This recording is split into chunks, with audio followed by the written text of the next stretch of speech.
Welcome to Secondhand Therapy. We are not licensed therapists or professionals in any way. We're just two dudes talking about our feelings, and we hope that it helps. Yeah. Hopefully it'll help somebody. I don't know. I mean, I read the comment section every once in a while. Yeah. Yeah. We helping people? One guy said, another degenerate podcast. I saw that. So if you're listening, go fuck your mother. Right? No. No, come on, man. No, because we're putting out positive energy. That's right. Okay. No smoke. No smoke. If you're listening, enjoy the show. Yeah. You cunt.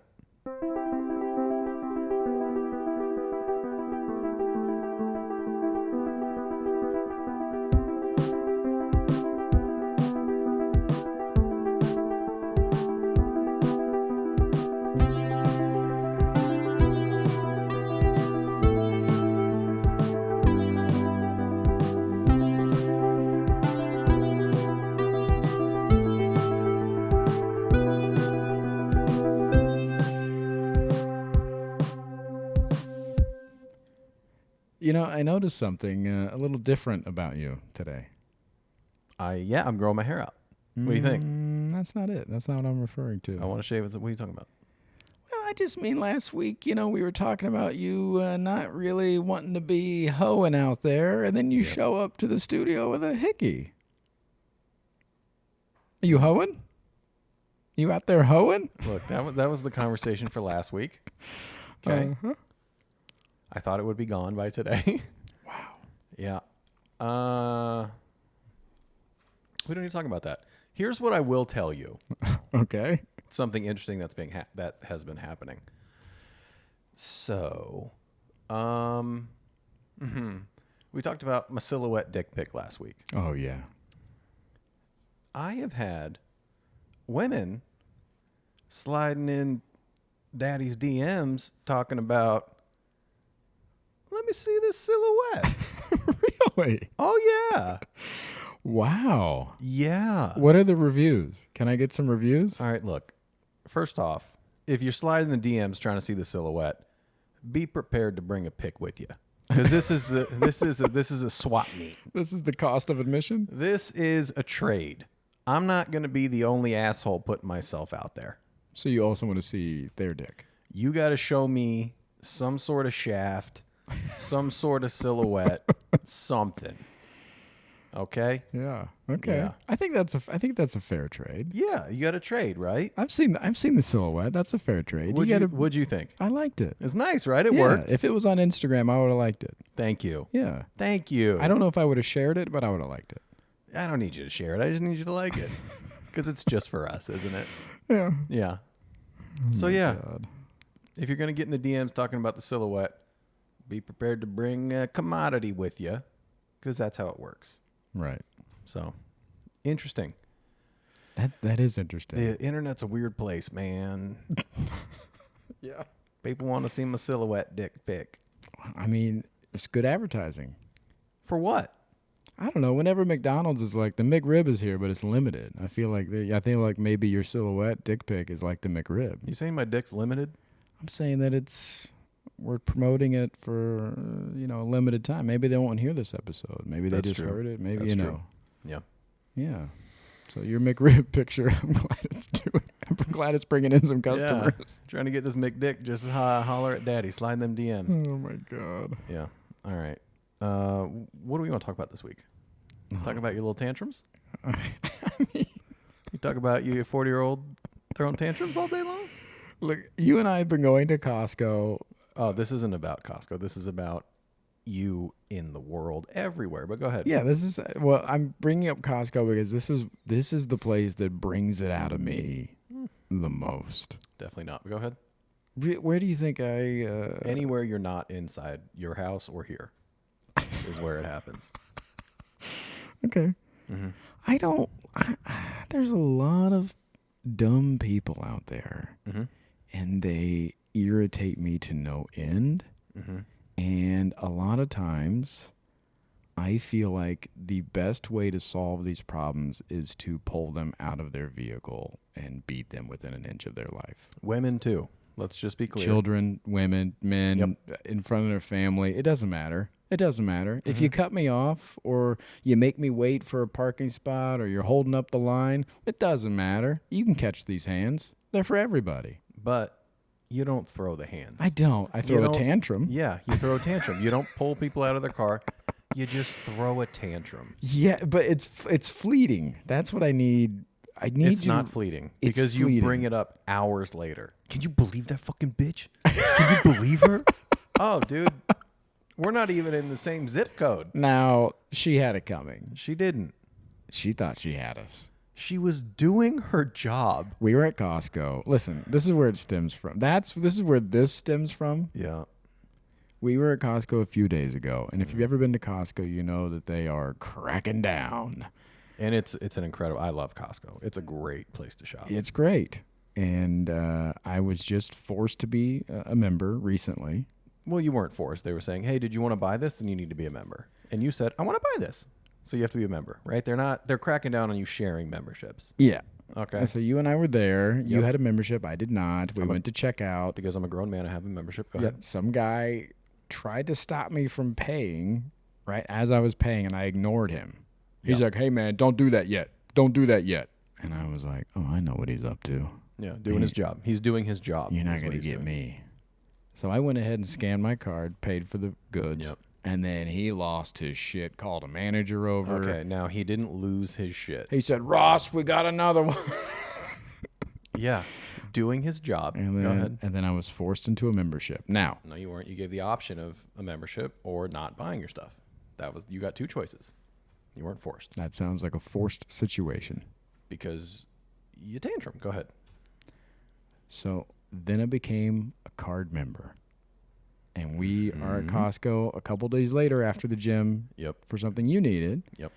And we're in line, and I picked up a couple items. And so we split up at the self-checkout, and I went to one, you went to the other. And this lady got in my face. No, she didn't. She said a sentence out loud to you. That's all that happened. She didn't get in your face. She asked me 2 or 3 times. And now, did you answer the first time? I did. I did. No, you For didn't. her, I did. So then why would she ask you 2 more times after if you answered the first time? And this is why I'm mad at her, because she thought she had me. And then she said, "Where's your membership?" And I showed it to her. And she goes, "Oh, yeah? Where's his membership then?" And Because she then- thought she had us. And I turned around, pulled my card out of my wallet, and she said, Right. "Thank you very much." Right. Now, am I angry because I thought she had us? Yes. What are you angry about? And she I don't didn't understand. have us. So the point is, you won, and you're still No, angry. I'm not angry anymore. However, You were angry a half hours hour after. later at the gas station, I did bring up, "Hey, that bitch thought she had us, huh?" No, she didn't think she had us. Oh, she thought she had us, dog, and we got out of there. She was doing. Where's her your job. fucking card? Guess what? It's right here. You've had a membership for 3 days, and you already got That's this right. Costco big dick energy That's going right. on. That's Yeah, right. I'm a fucking member here. You Oh, don't- dude, so's half the fucking planet. You don't fucking talk to me like that, okay? I got a didn't- membership. She didn't talk to you any kind of way. She asked you a question. She thought she had us. She didn't think she had anybody. Anyways, these moments are fleeting for me, Mm-hmm. especially in the car, because I've had these conversations with Yeah. past romantic partners. Mm-hmm. If somebody cuts me off or whatever, I will mention it. Yeah, you will scream it into the windshield. I might mention, "Wow, what a fucking cunt," or "Hey, wow, I guess we can just do that now." At one point last week, I was in the car by myself, and I told you this, and I yelled out loud to nobody in my car, "I guess my car is invisible, huh?" That's what I yelled to nobody. Do you like being this guy? Absolutely not. So why are you still this guy? I'm trying, What are you doing? but it slips out. What about slips? Here's here's what I'm getting at. Yeah. In those moments, yes, I am having that emotion of anger, and I'm like, "Man, fuck this guy." However, after I say fuck that guy or call somebody a cunt or do whatever, I'm moving on with my life. I don't even think about that. However, the person that's in the vehicle with me is like, oh, he's angry. He's upset. The whole day's ruined. And they operate a little differently. It makes them feel a different way. I didn't know that. And this is the king of empathy talking. The guy who is just Mr. Empathy. He doesn't understand that the person sitting next to him in the car can feel that energy. Now that I you, I oh, know dude, that was I now. still talking, dude? I know that now. Oh, wow. I was still fucking talking, though, right? Because you put that out into the car, windows up, because you're a big pussy. You don't want anybody to actually hear you, right? And now the only people getting that energy are the people in the car with you, and they don't like it. Mr. Empathy, what happened? I know that now. I didn't know that then. But you still do it. Sometimes. Yeah. Stop doing it. I'm trying. Oh, boy. Are you? I am. And sometimes I do roll down my window. Sometimes I do yell at people. Only women I know. Oh my God. Stop saying. No, I don't. Yeah, you only bully people you think you can beat. Oh my God. That's so not true. You would never roll down your window and yell at somebody bigger than you. Not a chance. I have. And I've regretted it. But Yeah, I have. But they were on foot, right? Here's what I do. I do not use the middle finger. Mm-hmm. What I do instead is I shame point. I point at somebody and I look at them and I just shake my head like, you're fucking up. And then I move on. I think that's worse than a middle finger. If I really do it, I just give them a thumbs down. Sometimes I give them a thumbs up. A I don't do that. sarcastic, like, way to go, bud. Oh, no, I just look right at them and I just go. That's it. Now, can we talk about this for a second? You're coming at me with all this fucking... Hold on. We can, but not yet. Oh, okay. Because I want to unpack this a little bit more. Sure. Because I asked you one time, because I was like, buddy, you gotta fucking relax. And I asked you what it was. And you said in those moments, you take those actions that other people are doing, whether it's like pulling out in front of you in a parking lot or stepping in front of you when you're shot, whatever. Yeah. You take that as a direct fuck you to you. Yeah. And that is so interesting to me. Because it has nothing to do with you. It has to do with them trying. They're in Costco. It's crowded. They're trying to get out of there too. It's not about you. I think you're taking these actions. You're thinking they're these malicious things. And they're just other people's ignorance of existence. Absolutely. And we broached this subject of the day, but we wanted to save it for the pod. So I think this is kind of one of the things that I talked to you about. I feel like in life, you seem to think that things are happening to you instead of that you're in the world just like everybody else. Things are happening all the time around us, and they might affect you, they might not, but all you're going to do is react to them. Nothing is happening to you. And I find it interesting that you seem to react to things, even not those type of things, but anything else that it's happening to you. Yeah. And I'm trying to, and like I said the other day when we were touching on this a little bit, I'm trying to change my mindset to a more positive way of these things are not happening to me, they're happening for me. And I want you to explain that to me, because I don't get that. I don't think I buy into it, so I want to hear why you're going that route. it's one of those fucking, hippy dippy guru things that they talk about. Like these things are not happening to you, they're happening for you. So even when you're talking about death and things that really hurt, breakups, things like that really fucking cut you to your core, that's not happening to you, that's happening for you.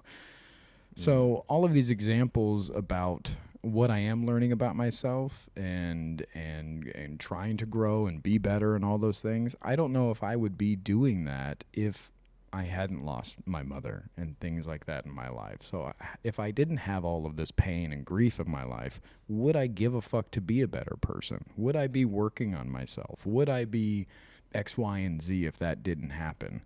So my mother dying didn't happen to me. It happened for me. Things like Oh, that. that's a hard one, man. Yeah.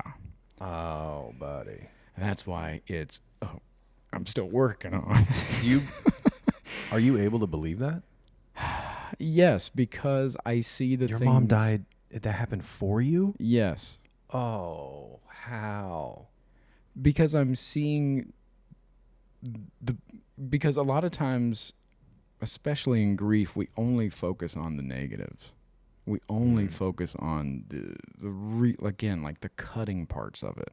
Yeah. And we don't focus on the things that come out of it in the positive ways, the gratitude that comes with death, the things that motivate you out of death, all of those things that come out of grief, the positive things we tend to ignore or get overshadowed by the negative things. So by trying to flip the script and being like, I don't know if I would be working on myself so hard, or I don't know if I would be looking at myself this way, or I don't know if I would when I started doing material on stage about losing my parents and doing all that, that's when everything changed for me in my career. Yeah. Because I was connecting with people in a different way, and people were coming up to me and sharing their stories, and so I was helping them in a way that I would never fucking do without that. So I would just be doing the same fucking things that I was doing and not really, you know what I mean? Like, I wouldn't be this person that I am now, and I wouldn't be in a position, we wouldn't be doing this fucking podcast right now if the things that didn't happen to you that happened to you, and the things that happened to me. Those things happened for us. Those things happened for you to be a better person, for you to work on yourself. You're kind of not forced into it, but you have a choice then. You can either be the same and fucking fall into that sorrow and grief and pain, or you can try to work on yourself and come out of it better. And I think that's where that phrase is, where they're not happening to you, they're happening for you. I hear you. Yeah. I'd give up all this to ever back. You Oh. know? That's where I struggle. Like, even if I can convince myself all this is happening for me, I'd give up all this progress. I'd give up this podcast. I'd give up moving to LA. Give up all of it. You wouldn't have anything to give. I give everything I have right now. All this that happened for me. Yeah. Take it all back. I'll go back to when she was alive. In a heartbeat. See, I'm looking at it from a different perspective, because I wouldn't have any of this without losing her. So yeah. I would have nothing to give to her. You know what I mean? Like, I'm in a position right now, if she were alive, I could do so much for her, and I could be there for her, and I would know so much more. And I could, again, it's that hindsight grief that we were talking about, or guilt that we were talking about a few weeks ago.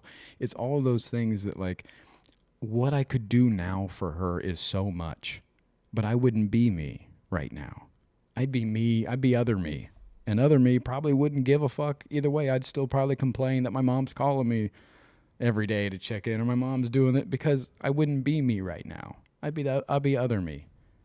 And I wouldn't know. I wouldn't have the gratitude. I wouldn't have the hindsight. I wouldn't have the pain. So it wouldn't mean anything to me. It means something to me now.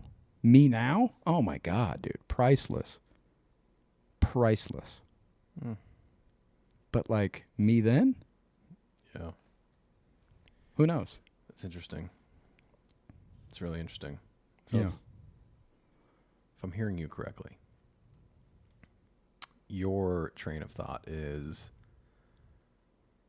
my approach, or not my approach, my instinct of giving everything, all the progress, everything up to go back to when she was still around is, and I'm not saying you said this is what I took away. That would be selfish. And because now I have the opportunity to I can go back and be less and more empty of a man, or I can be here now with the progress and growth that I've taken and take those things and give them outward to the world, which is just a different type of fulfillment, I guess. That's a little part more of it. Selfless. That's a part of it. Yeah. That's interesting. Oh man. Yeah. Wow. Yep. And I'm on the fence. Yeah. You did a good job. Yeah. And again, it's something I'm learning. Yeah. It's hard. I forget you have a few years of grief experience on me too. Oh, wait till we get to that episode. Yeah. Because your mom, she passed away 2015 or 2016? 16. And Wayne was a year before that. Yeah. And I didn't. Back-to-back championships, baby. Yeah. And yeah, she passed away 2018. So you have a couple years on me. Yeah. Of grief wisdom. You guys, when this grief episode drops, oh boy. Yeah. Oh, yeah. Well, grief started for me way before. I mean, it was... We'll get into that. But Yeah, we're not doing a grief episode today. Yeah. You motherfuckers aren't ready. You little bear cubs, you're not ready. You're not ready for Papa Bear and maybe Mama Bear. We haven't had the vote yet to get into grief. Oh, Mama Bear's here. We'll hold the vote. We'll let you know. Come here. Come into my bosom. Don't bosom the bear cubs. Okay. Sometimes they need bosom. Yeah, sometimes they do. It's not one of those times. Okay. Okay. So let's get back on to before somebody starts crying. Right. I thought I almost had you. Oh man. Yeah, I didn't expect to, go to that place today. Yeah. Yeah. I'm well in a little bit. I'll be all right. Okay. You were going to bring up a point. We were talking about your anger. Mm-hmm. About my past. Flip it down and reverse it. Yeah. So you're getting on me about. Was that Missy Elliott? Goddamn right it was. I love Missy Elliott, but shout out. So yeah, you're getting on me about king of empathy and fuck you, bro. Now listen, you do refer to yourself as the most. You think you're so empathetic. I don't think I'm so empathetic. You don't think you're very empathetic? No, I think I have empathy for others, but I don't tout that. Oh. Yeah. Oh, I didn't know that. Oh, no. I always hear you when you did the attachment. You go, empathetic others. You go, that's me, baby, Mr. Okay, go ahead. We don't need to track back all these lies. We don't need that. We don't need this. Okay. You're a liar. Let's talk about your anger, because you would put me to... I look like a little Amish maid next to your anger and my irritation. Yeah. So can we also be clear? In the past. In the past. I'm not. Would you agree I'm not that guy anymore? Yeah. And it... You know what? It makes me angry. I know it does. Because I want to be like, look at this fucking cunt. And you're like, hey, man, you don't... Yeah. I'm like, no, I want you to yell and scream with me. Yeah. I got you one time at Griffith Park. We were there. That guy, he was putting other people in danger. He was. Yeah. But I was so happy to have you back just for a few seconds. Yeah. Yeah. That was for the greater good of the world, though. That was. But, yeah, I used to have bit of irritability. I was never a violent person. You put me through an armoire. We've been through this. Yeah, but that wasn't out of anger. No, that was out of us, toy fighting around, and you got a big mouth, right? And Daddy got to show you. No, but yeah, I've never never a violent person, but very, very vocal. Mm-hmm. And yeah. If somebody's doing something stupid, I will verbally let them know, hey, I'm aware you're doing something stupid. How are you not? Just not that nice. Yeah. Right? Yeah. Used to be worse than you are now, for sure. Oh, way worse. Yeah. Took a lot of time and a lot of work to not be that guy anymore. What did you do?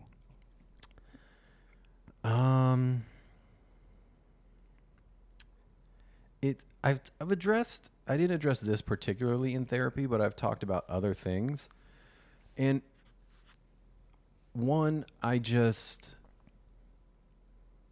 kind of like you talked about when you have those moments in front of other people and they tell you like, hey man, like chill out. I feel like I just had enough of those moments that I was able to kind of like take an outside look in and be like, and just understand that I was just being an immature, like fucking idiot. Just being a grown man yelling and screaming, throwing a tantrum. And I was just like, what am I doing? And like I kind of prefaced to you before, it's just I've watched my dad behave like that my whole life, and it's so fucking gross to watch. And once I made that connection, I was like, oh, that's where I get it, and that's what I'm emulating, and I don't want to be like that, so I have to change it. And really it all just kind of came down to, and this is where it tied back in therapy, it's just being mindful of being aware of yourself and how you're reacting to the things that are happening in the world around you. Yeah. So being more in the moment. Maybe I wouldn't phrase it that way. I would say it's just more about being aware of yourself in those moments when something happens and I want to like let the world know how upset I am and let you know how fucking stupid you are and let you know that you fucked up my day. That just being mindful and aware of, I'm not actually in a hurry. Let's say this did slow down my day. What did it add? 5 seconds? Like, it's just, in the big picture, it's not a big deal. Yeah. It's not. It might feel like a big deal because, people are driven by their egos and their insecurities. And, to tie it back to you, that you feel it's like a direct fuck you to you. That's what we're talking about. It's not. It's not. It's not about me at all. Somebody pulled out in front of me because they are feeling the same way I'm feeling, that they're in a hurry. Somebody's fucking up their day. So they just went out without consideration of what's going on around them. So why would I act like they're acting? That's how I used to be. Maybe they're not letting it out, but they're just not giving a fuck about anybody else. So, yeah, I can chill out and let you pull out in front of me. You want to push your cart and stand in the middle of the aisle? I can go around you without making a comment. Because that comment, it's not going to change you. It might make you feel bad for a second, but then you might look at me and go, look at this impatient prick. Like, is that big a deal for him? Jesus. And they're right. It's not that big a deal. Yeah. I have a real problem with power plays, and I look at it directly as a power play, as somebody who cuts me off or something like that, where they just go, oh, this guy's not going to do anything about it, and fucking what? And I'm like, oh, okay. And that's what I brought up about that lady at Costco the other day. Mm-hmm. You're trying to power play me, and you're not going to. You're trying to get me in trouble, and get you in trouble? Yeah. Where's your membership? Hey, I got a membership.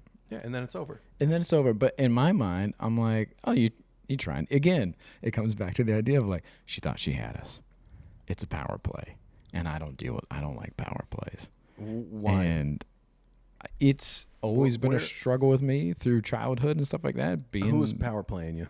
Oh, all the fucking kids. Little Michael, what happened to him? Yeah, because I was a big fat kid and nobody really takes you seriously. So all the kids would like treat me differently because I was a big fat kid. So like the jocks didn't want anything to do with me, really. And on a serious level, the girls didn't want anything to do with me. They weren't interested in me. They would just they wanted to be friends with you. Right. Want to be friends with me or string me along, that kind of thing.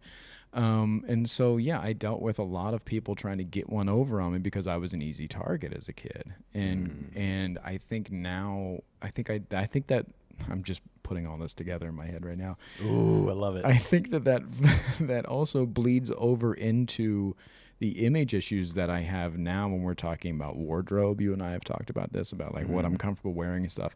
I like to dress like, oh, I'm not from around here. Yeah, I've heard you say that before. Yeah, and that to me, I don't want to look like everybody else. I don't want to wear the things and look. I don't want to look like I'm from around. No matter where I'm at, I want to be like, oh, he's not from around here. And I think that is a power play thing too. I don't want somebody to come over and try to fucking get one over on me or try to push me around because they think I'm just some fucking guy. I'm like, no. I'm not some fucking guy you're going to run up on. And that's when people cut me off or people try to, come down on me or this and that. I'm like, oh, hey man, no. I'm not the guy. That's not it. And so that's exactly what it is. It's that power play move of I'm like, hey man, not today. That's not. And maybe little fucking fat Michael will let you do that to him, but I'm not gonna let you do that. It's insane that you think that so many people a day are trying to power play you. I know. Oh, you're broken, boy. Oh, real broken. He broken. Oh, wow. Yeah, man. I take it as direct fuck you. I take it as directly like fuck this guy. Oh, fuck me? And that's when that's when fucking hometown Mike comes out. I'm like, "Oh, fuck me, huh?" And then it's rage. Then it's rage. And what's all that rooted in? We know the answer is insecurity, but I want you to get there. Oh, of course. That and survival as a kid, like that was it. You know what I mean? Like the only way out was violence as a kid. You had to fight. What? Oh, yeah, dude. I grew up with like all kids that were way bigger than me, all football players and this and that. And like, this is for another episode, but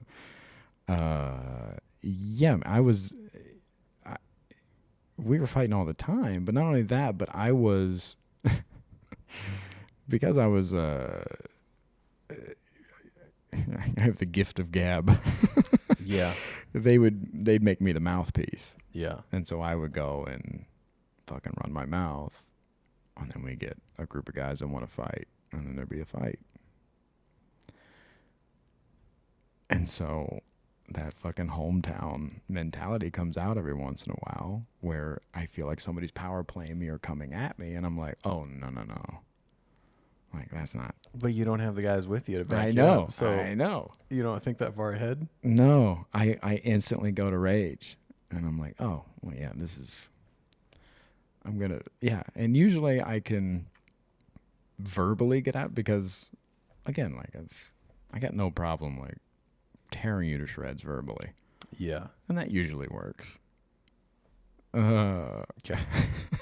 So, but yeah, that's exactly what it is. It's not wanting, it is a direct fuck you to me. It's a direct like, fuck this guy.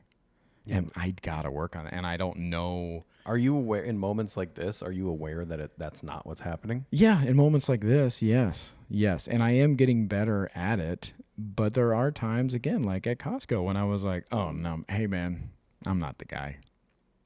Yeah, and I know, no and one's saying you're the guy. I know, and she was just doing the job. She was just doing the job. And I thought, I was like, "Nah, she's trying to get us, dog. You ain't gonna get me."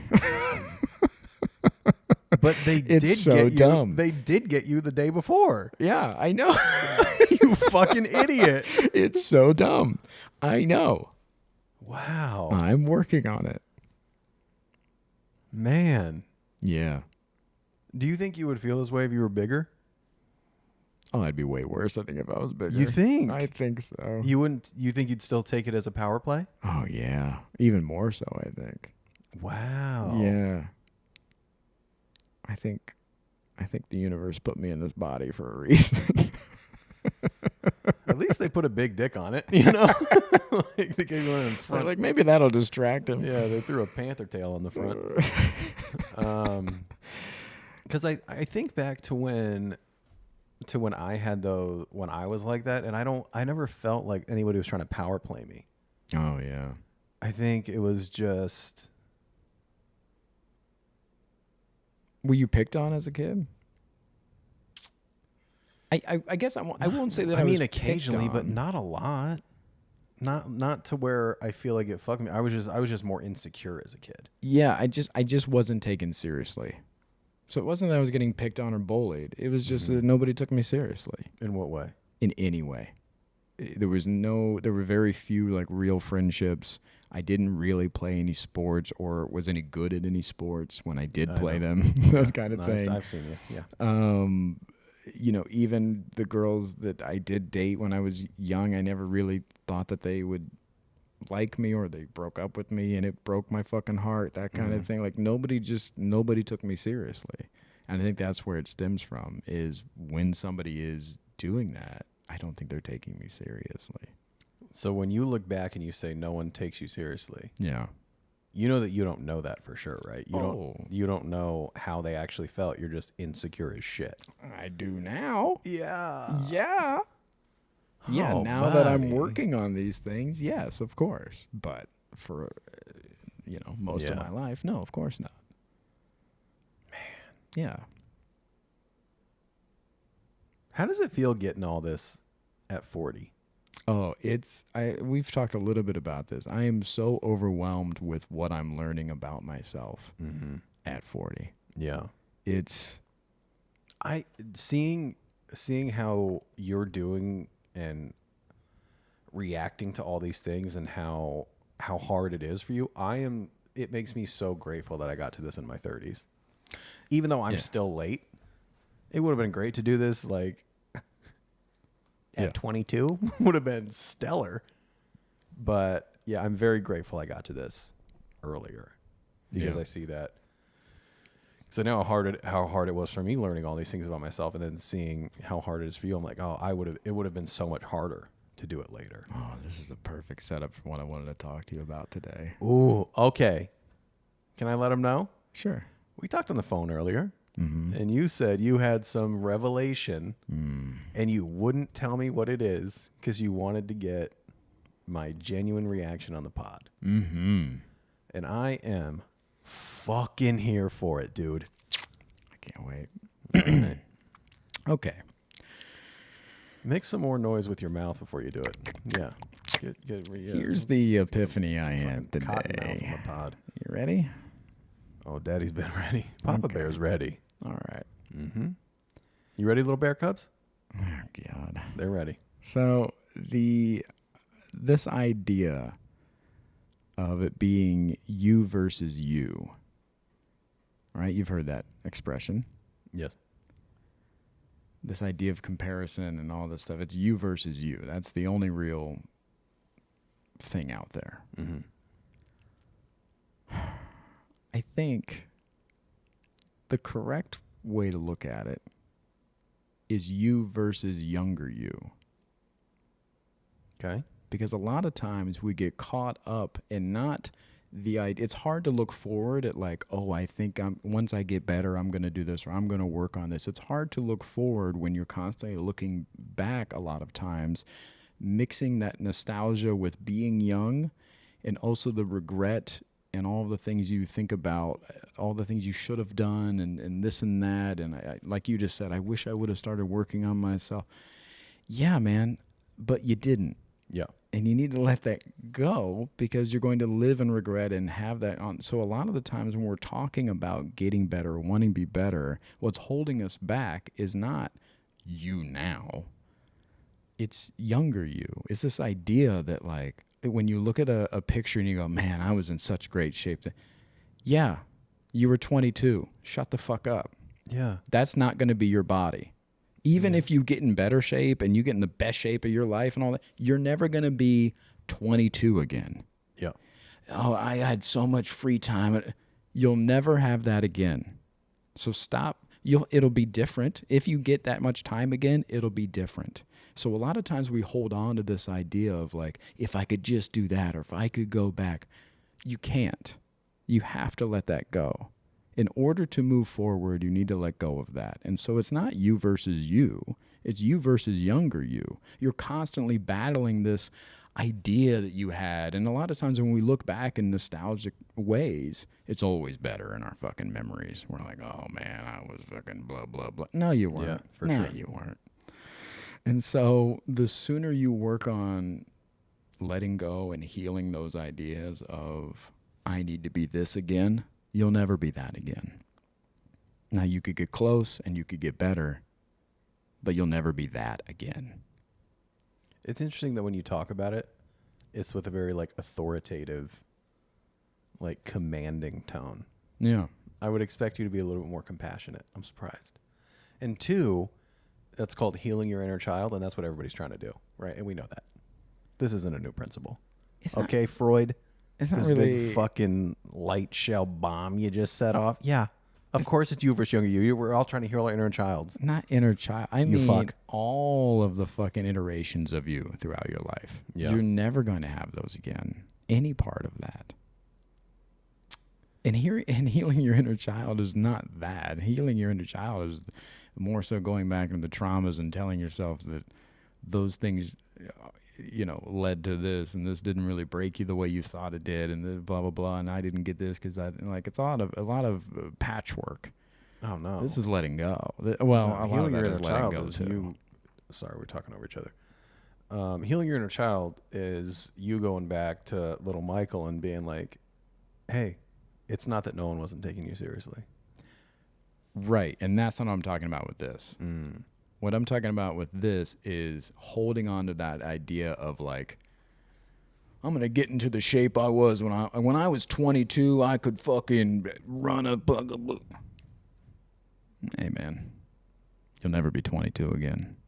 Yeah, but you could still get into the best shape of your life. Yes, And you could still do the things you were doing when you were 22, but not like a 22-year-old. you could be similar or better, Yeah. but you'll never be fucking 22 again. Yeah. So that idea of like, oh, if I could just fucking, hey man, it's not gonna happen. You understand you're talking to yourself right now, right? I think I'm talking to a lot of people. Yeah. For sure, but this is for you. Because we've talked a little bit about your struggle with time and getting older and your younger self, and I had more hair and I had a better body and I had this and I think you're talking to yourself a lot, and I like it. I'm here for it. I think it will be helpful for a lot of people. I was just say, I think you need to turn 40 and then re-listen to this episode because in my 30s, I didn't think about any of that shit ever. Yeah, 35 was a little odd for me, but it wasn't that rough. 40's been the first one that I'm like, 40, huh? 40 sounds, Yeah. it sounds rough, and it sounds so far away from me, but I know it's not.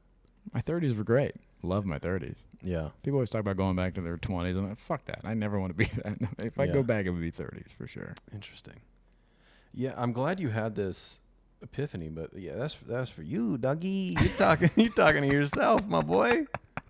But I think you're right, Yeah. for sure. Yeah.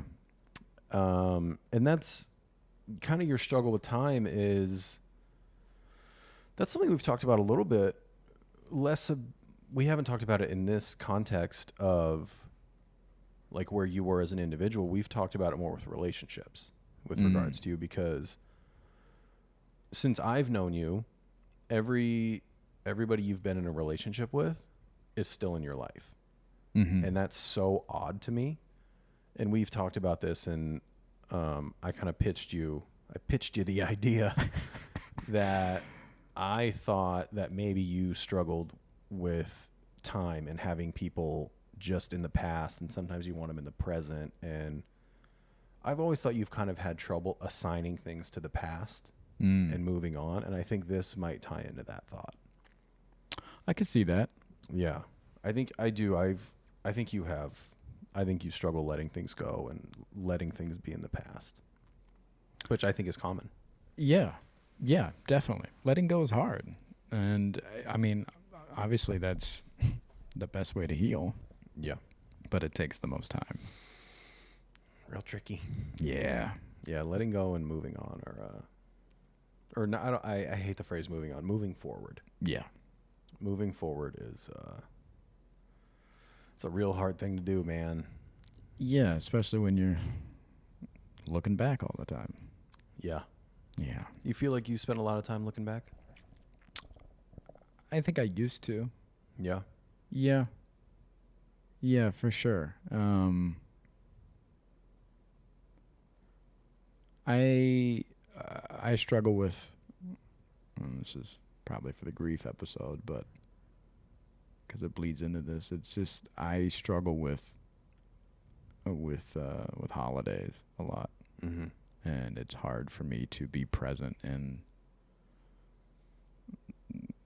the holidays when they're happening now. Yeah. I know you were talking about this Christmas. You're like, I think I'm going to go to London and just be alone. And I was like, oh, cool. You want to kill yourself in London?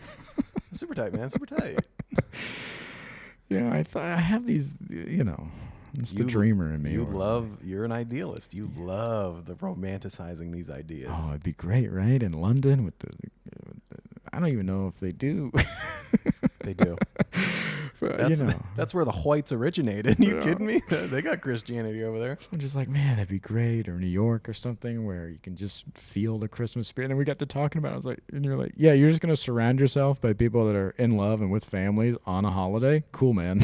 And be super alone. Yeah, cool. Yeah, you're right. Maybe that's a real bad idea. Maybe I'll stay home. Yeah. That's real bad. But you really run away with these ideas sometimes. You really romanticize them. Yeah. Yeah. Do you not ever, you don't, how do you deal with idealism?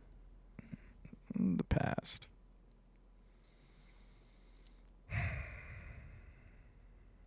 In what way? You know what way. You talking about grief? Mm-hmm.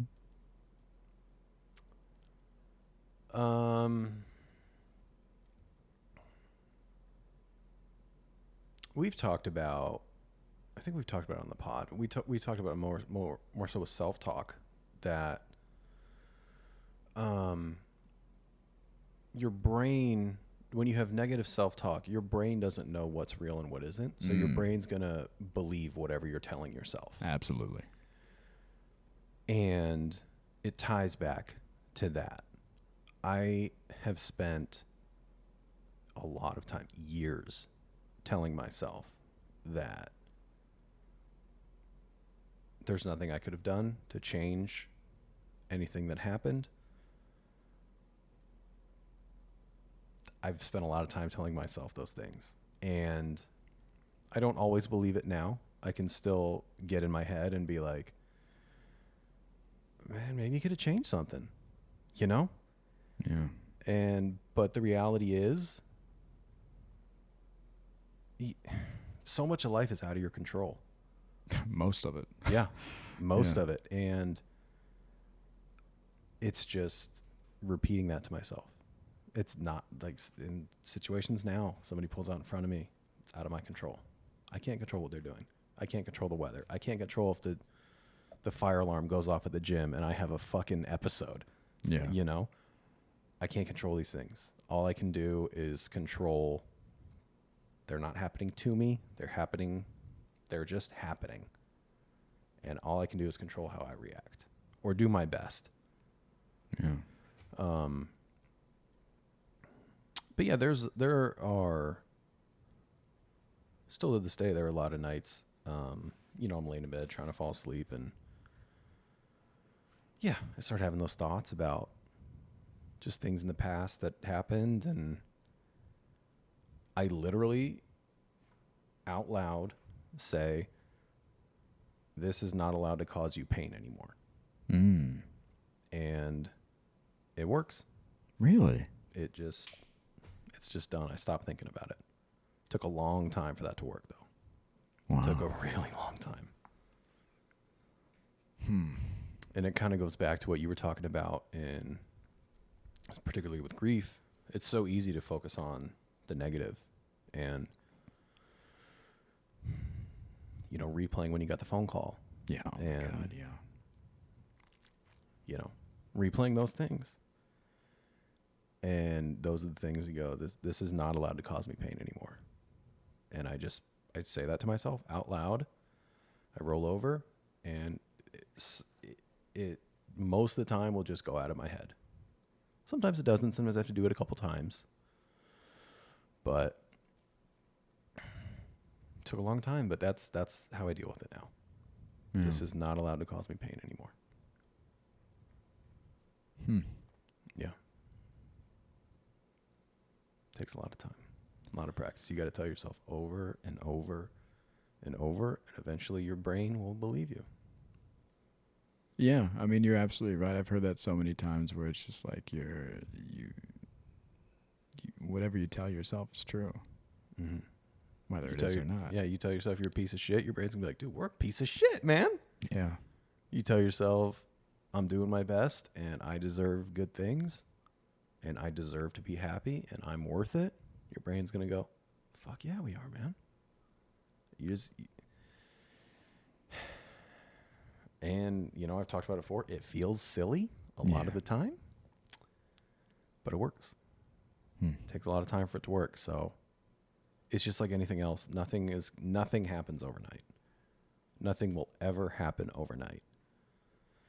It's a process. It's a really long process.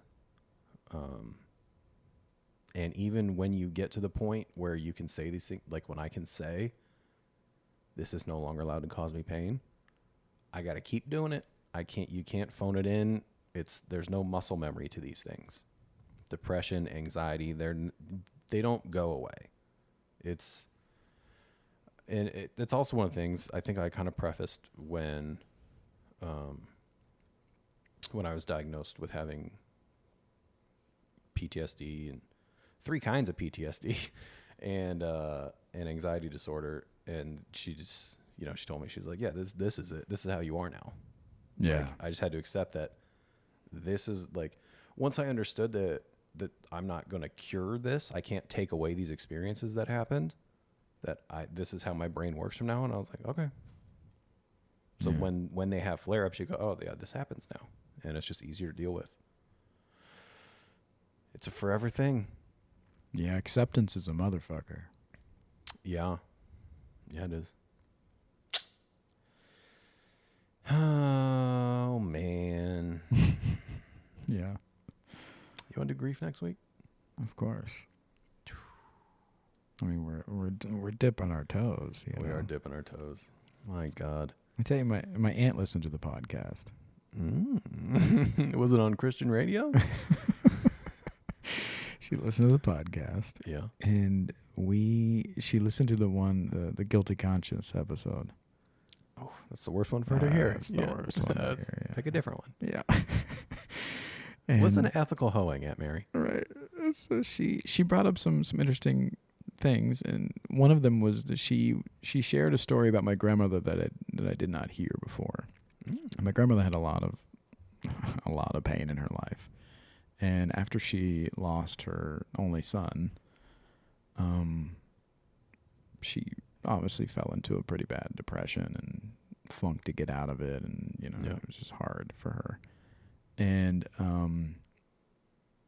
my aunt told me that she was trying to help in any way she could. And she, was like, do you want some Xanax or something? Do you want anything that would like kind of calm you down or whatever? And my grandmother said, it won't do any good. She said, even if it makes me feel better for a little bit, it won't bring him back. And I'm going to feel this way whenever the pill wears off. Yep. And she told my aunt, the only thing I can do is move forward. Fuck, dude. Your grandma just gets it, dude. Yeah. Man. Yeah. From the stories you tell me of your grandma and from the experiences I have being around her, she's just one of those people that just got life, man.